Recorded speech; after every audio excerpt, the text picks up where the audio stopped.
up. I made it the night of the day I got out of prison. I literally walked out of prison in Prison Greens, and I wound up on the stage that night with my fiance. And the message of I went to prison so you won't have to is simply, look, if they can do it to me, they can do it to anybody here in America, okay, regardless of party. And that's the problem here. And you write, when the ruling elite decide to silence voices that challenge their narrative, no one is safe, not even those closest to the highest office in our land. That is exactly right. And my view is that in order to extricate ourselves from what is going to become a spiral upward in lawfare, where one side goes after the other, there has to be some kind of accountability. The case gets interesting. Just yesterday, there was a hearing on the Hill, which C-SPAN covered, where Senator Chuck Grassley revealed just another part of what the whistleblowers have been revealing about the FBI. I mean, I grew up loving the FBI, thinking the FBI was great, but I mean, there's so many bad apples that were part of going after me, going after Donald Trump, going after everybody I know. And this guy, Walter Giardina, okay, FBI agent, yes. And you refer to the FBI agents as, quote, good Nazis. Good Nazis, yes. And this whole I mean, the knee-jerk kind of politically correct thing I get out there from whether it's TV hosts or whether it's politicians or whatever. Well, it just a lot of good agents in the FBI. Well, I'll tell you, sir, every one of them kept their mouth shut when they went after Donald Trump at Mar-a-Lago and they went after me. Now some whistleblowers are coming out saying exactly what happened. And again, it's like, what's going on here? Like the FBI, this guy Giardina is fascinating because he's the fulcrum around which every operation that was designed to take Donald Trump down, he was part of it. He was the guy, if you know this, the Steele dossier, the Russia hoax. It's a fake dossier. Everybody knows that. That's fact. Hillary Clinton's campaign paid for it. Giardina was the guy who greenlit it as being real, and that started the whole ball of wax going. So he was Crossfire Hurricane, Arctic Frost, Crimson River, the Mueller report. And these are the people who went after me, and they were good Nazis. They did what they were told, and they liked doing it. In fact, Grassley, there's this great thing he shows, like elation on an email chain when they decided they were going to be able to take me down. That's wrong. Well, that's not America. Let's give our viewers a timeline here. June 2nd, 2022, you were indicted. June 3rd, you were arrested at Reagan Airport. We've talked about that a little.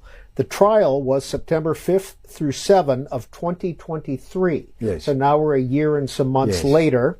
You were sentenced on January 25th, 2024. Yeah. And then you were in prison March 19th through July 17th, 2024. That's about 2 years. Yeah, that's and 2 full years. And almost a couple of $1 million. Okay. They took away. Yeah, it's like I got look. This story. It's like 3 stories. Is about really one story is about what's it like to go to prison for a misdemeanor when you firmly believe you did nothing wrong and wind up with 200 felons. I mean, I was the only guy here in that prison who, 2 things. Only guy who served a misdemeanor. Everybody else was a felon. I'm the only one who served their full prison term. Okay?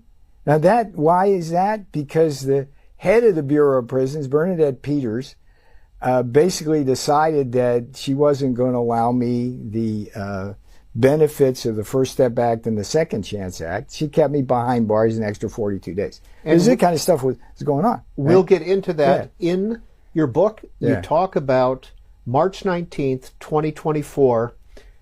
You held a press conference that day. Let's watch a little bit of this. Okay. I'm pissed. That's what I'm feeling right now. But I'm also afraid of only one thing. I'm afraid for this country. Because what they're doing should have a chilling effect on every American, regardless of their party. If they come for me, they can come for you. Peter Navarro, where were you there, and where were you taken? That was the mall parking lot across the street from the Miami Federal Prison, which I was going in within about 20 minutes. You mentioned one other date of being convicted. There's a great story in the book that boils down to the fact, and I never thought this could happen in America. I wasn't allowed a defense by the time that I got to the jury. The judge, Amit Mehta, bad man. You call him the cleverest of jackals. The cleverest of jackals. Every time we filed a motion for whatever it was, for discovery to figure out why and who decided to actually indict me when they let two other guys go unindicted, Dan Scavino, Mark Meadows, for this identical set of actions. What was that going on? To the other end, where when he decides to throw me in prison upon conviction, what you usually do is you allow people to remain free pending appeal if there are significant constitutional issues, which there undeniably are. He himself said it. He was in uncharted territory. So this man, this jackal, stripped me of every possible defense using clever legal rhetoric, always giving the interpretation he wanted, so that I couldn't even argue to the jury.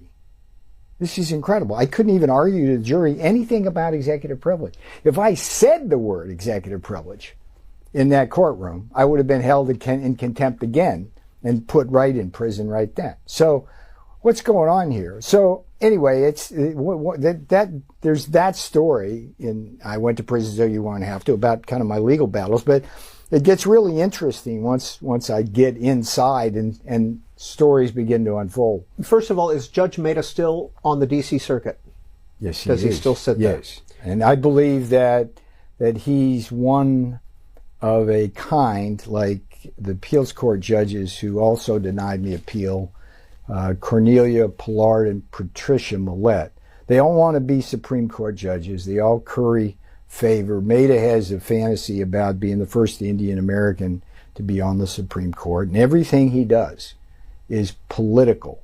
And if you don't believe me, start with the fact that he was a bundler. You know what a bundler is? He was a bundler for Barack Obama's campaign. And he bundles money, Barack Obama gets elected, and soon thereafter we get another politician in black robes basically just ignoring the constitutional separation of powers. As somebody convicted of a misdemeanor, not a violent crime, was Miami Federal Correction Institute a so-called club fed? Yes, no. Okay? Yes, no. And when I say yes, that's what the perception is. But it was as far from being a club fed as you can get from club fed.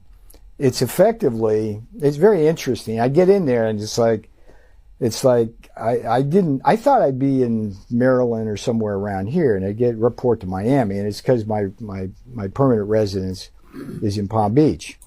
So I wind up in Miami, and I get calls, and it's like, "You're in for a hard time, brother." And I said, "What's going on?" Well, it's supposed to be what's called a camp, like a minimum security, right? Minimum or low, are those the same things? Yeah, minimum, which is a camp, which is not supposed to have any wire, and it's supposed to be somewhere where the boundaries between freedom and prison are essentially low, so people can adjust, right? It's pure barbed wire. And I was in with... you were in the minimum security, correct? The minimum, but it effectively was a low security one. And what you had was some white-collar crime, okay? But you also had a large number of people who were in there for drug offenses, most of which involved guns as well. And you had a lot of people who would come down. You work your way through the system from the medium down to the low, to the minimum if you